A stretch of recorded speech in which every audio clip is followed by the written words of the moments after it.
A few months after being elected Pope, in one of his weekly Wednesday general audiences, Francis talked about ecology and the environment and the waste that destroys. He began his remarks by referring to the creation story in the Bible, where God gave humanity the responsibility to care for the earth. He said, quote, "When we talk about the environment, about creation, my thoughts go to the first pages of the Bible, to the book of Genesis, where it says that God puts men and women on the earth to till it and keep it. And these questions occur to me.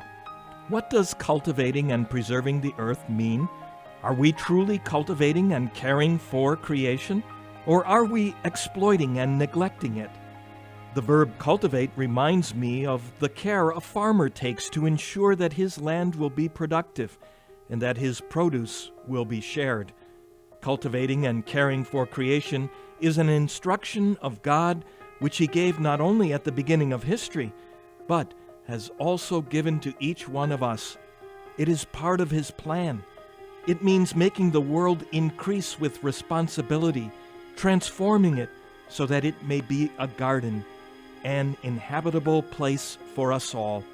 Moreover, on various occasions, Benedict XVI has recalled that this task entrusted to us by God the Creator requires us to grasp the pace and the logic of creation.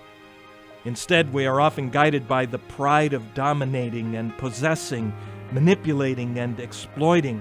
We do not preserve the earth. We do not respect it. We do not consider it as a freely given gift to look after. We are losing our attitude of wonder, of contemplation, of listening to creation, and thus we no longer manage to interpret in it what Benedict XVI calls the rhythm of the love story between God and man. Why does this happen? We have drifted away from God. We no longer read His signs.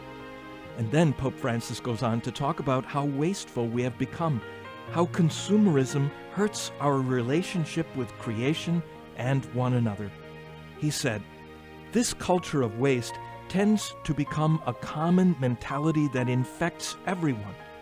This culture of waste has made us insensitive to wasting and throwing out excess foodstuffs, which is especially condemnable when, in every part of the world, unfortunately, many people and families suffer hunger and malnutrition. There was a time when our grandparents were very careful not to throw away any leftover food. Consumerism has induced us to be accustomed to excess and to the daily waste of food, whose value we are no longer able to judge correctly. For this reason, Pope Francis asks us to join him in a double prayer in this month's Universal Intention. We are praying that governments may foster two things: the protection of creation and the just distribution of natural resources so that every person may live with dignity. As always, such prayer challenges us to examine ourselves to see if we are living in a way that counteracts what we are praying for. Are we wasteful? Do we share our resources with those who are less fortunate? Pope Francis ended his talk with this challenge. I would therefore like us all to make the serious commitment to respect and care for creation, to pay attention to every person, to combat the culture of waste and of throwing out, so as to foster a culture of solidarity and encounter. Thank you.